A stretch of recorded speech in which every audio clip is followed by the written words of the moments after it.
దంతాలపై పసుపు మరకల సమస్య చాలా మందిని వేధిస్తున్న సమస్య. ఇది మన చిరునవ్వు అందాన్ని తగ్గించడమే కాక ఆత్మవిశ్వాసాన్ని కూడా ప్రభావితం చేస్తుంది. ఈ పసుపు మరకలు చాలా రకాల కారణాలతో వస్తాయి. అవి దంత సంరక్షణ లోపం, ఆహారపు అలవాట్లు, వయస్సు, ధూమపానం, కొన్ని మందులు లేదా వైద్య పరిస్థితుల వల్ల కూడా రావచ్చు.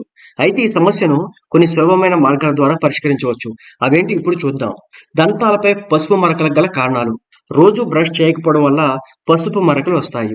అలాగే coffee, tea, soda, red wine వంటివి దంతాలను మరకలకు తెచ్చిపెడతాయి. ధూమపానం, పొగాకు అలవాట్లు దంతాలను పసుపు లేదా గోధుమ రంగులోకి మార్చుతాయి. వయస్సు పెరిగే కొద్దీ దంతాలు ఎనామిల్ తగ్గిపోతుంది. దీనివల్ల దంతాలు పసుపు రంగులోకి మారతాయి. కొన్ని రకాల మందులు కూడా దంతాల రంగును ప్రభావితం చేస్తాయి. అయితే కొన్ని సులభమైన మార్గాల ద్వారా ఈ దంతాలపై పసుపు మరకలను తగ్గించవచ్చు. రోజుకు 2 సార్లు 2 నిమిషాల పాటు బ్రష్ చేయాలి. అదేవిధంగా ఫ్లోరైడ్ టూత్‌పేస్ట్ వాడండి.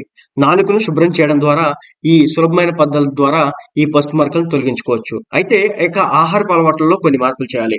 ముఖ్యంగా coffee, tea, soda, red wine ఇలాంటివి చాలా తాగడం తగ్గించండి. చక్కెర, ఆమ్లపు పదార్థాలను తీసుకోవద్దు. పండ్లు, కూరగాయలను ఎక్కువగా తినడం ఆరోగ్యానికి మంచిది. నీరు ఎక్కువగా తాగడం అలవాటు చేసుకోవాలి. ఇక బేకింగ్ సోడాను యూజ్ చేయడం ద్వారా కూడా ఈ పసుపు రంగు మచ్చలను తగ్గించవచ్చు. అదెలా అంటే బేకింగ్ సోడాను నీటితో కలిపి పేస్ట్ లాగా తయారు చేసి దంతాలను బ్రష్ చేయండి. ఈ విధంగా పెద్దవాళ్ళు మాత్రమే చేయాలి. పిల్లలు ఎట్టి పరిస్థితుల్లో కూడా చేయొద్దు. అదేవిధంగా పసుపు యూజ్ చేయడం. పసుపును నీటిలో కలిపి బ్రష్ చేయడం ద్వారా కూడా ఈ పసుపు మరకలు పోతాయి. అదేవిధంగా యాపిల్, క్యారెట్, సెలరీ కూరగాయలను దంతాలను సహజ శుభ్రంగా చేస్తాయి కాబట్టి వాటిని తీసుకోండి. అదేవిధంగా దంత వైద్యుడిని క్రమం తప్పకుండా సంప్రదించడం చాలా ముఖ్యం.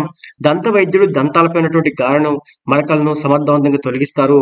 ఇది మీ దంతాలను ఆరోగ్యంగా తెల్లగా ఉంచడంలో సహాయపడుతుంది.